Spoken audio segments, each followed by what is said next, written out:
So, guys, here's a question that I think is really interesting. I hope you find it interesting. In fact, I hope you find all these videos interesting. I know that I love to answer the questions that I get, and so let me go ahead and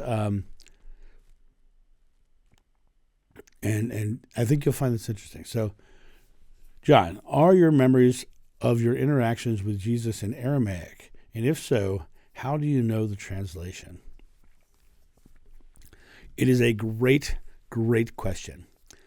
And if you have ever heard the first regression that I had, which is what I have, the regression where I meet him, and there's a moment that changed my experience for the rest of my regressions.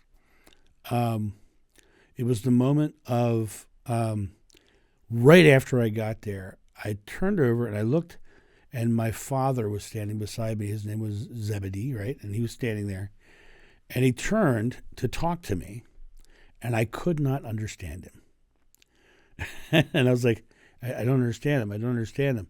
And the regressionist actually said, imagine you have a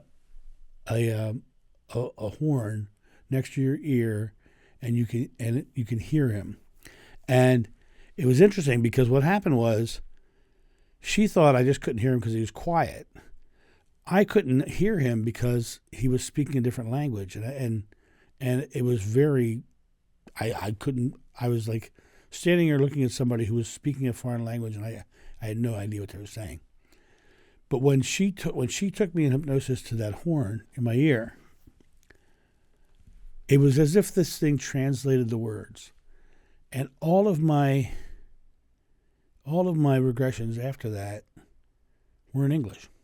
And so it was a very unique experience in that when I first went under, that's all I heard was Aramaic.